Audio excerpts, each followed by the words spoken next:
दोस्तों, आज की कहानी है माँ मेरी पत्नी नौकरानी नहीं है जो आपकी सेवा करेगी।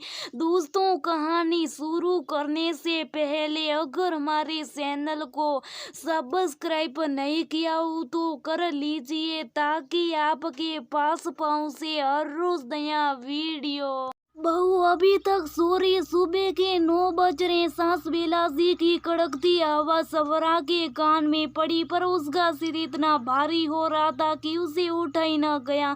तभी बेलाजी कमरे में आई तो देखा ईश्वरा बहुकार व सिर दर्द से करार रही हैं। उनने गुस्सा किया, एक तो जितना ये काम करती नहीं उससे ज्यादा हमारी सेवा ले लेती हैं। अब इसे शाही नाश्ता बना के दो। वो अलग सा। ईश्वरा उठने लगी। बेलाजी चली गई। थोड़ी देर तक कोई नहीं आया कमरे में तो वह खुद ही चली गई अपने लिए शाही नाश्ता बनाने। बेलाजी ने उसे काम करते देखा तो रात की सांस ली। नहीं तो वो सोच रही थी कि आज सब काम उन्हें करना पड़ेगा। बेलाजी के 3 बेटे व एक बेटी थी। बड़ा बेटा रितेश बहुत अच्छा बिजनेसमैन था। वो बहू ईश्वरा थी। ईश्वरा सांवली थी पर खूबसूरत थी। बहुत अमीर परिवार से न थी। ससुराल में सबकी बातें सुनती। सास ससुर या देवर कोई उसकी इज्जत ना करता। गलती ईश्वरा की भी थी। कभी खुद के आत्म सम्मान के लिए कुछ न बोलती तो सब और सुनाते। मंझला बेटा व बहू दूसरे शहर में नौकरी के कारण रहते थे और बहुत कम आते। छोटा बेटा हिमेश था जिसकी शादी 7 दिन बाद थी। उसी की घर में तैयारियां चल रही थी। घर में मेहमानों का आना जाना लगा था। बेटी कंचन भी आई हुई थी। वो ईश्वरा को बहुत पसंद करती थी।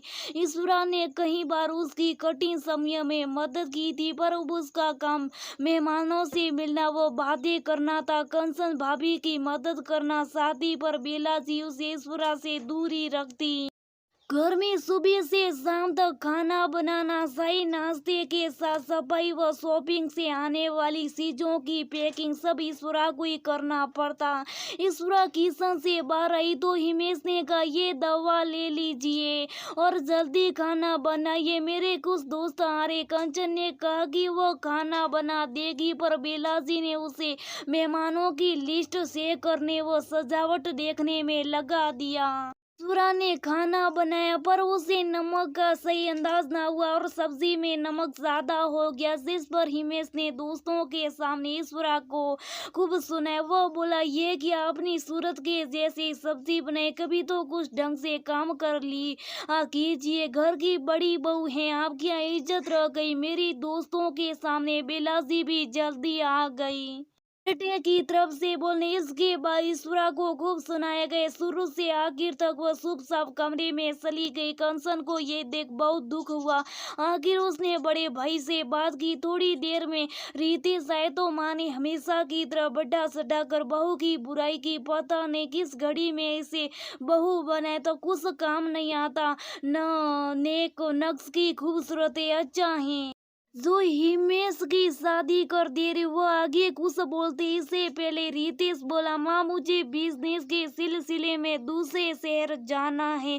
ईश्वरा को भी ले जा रहा। हम शाम को ही जा रहे। मैं कामों की वजह से इसे नहीं ले जा रहा था, पर अब आपने बताया कि ये काम करती नहीं है तो मैं इसे ले जा रहा। वहाँ थोड़ा बहुत काम होगा वो कर लेगी।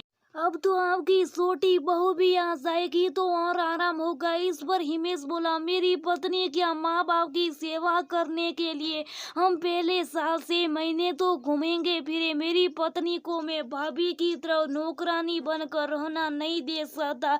रितेश गुस्से में बोला, जिसने इतने साल तुम सबकी सेवा की उसके लिए ये भाव। बेलाजी भी सटपटा गई। वो जानती थी कि रितेश को घर की ज्यादा जानकारी नहीं रहती, इसलिए वो बहू से खूब सेवा लेती। वो ये भी जानती थी कि ईश्वरा उसे ज्यादा कुछ नहीं कहती।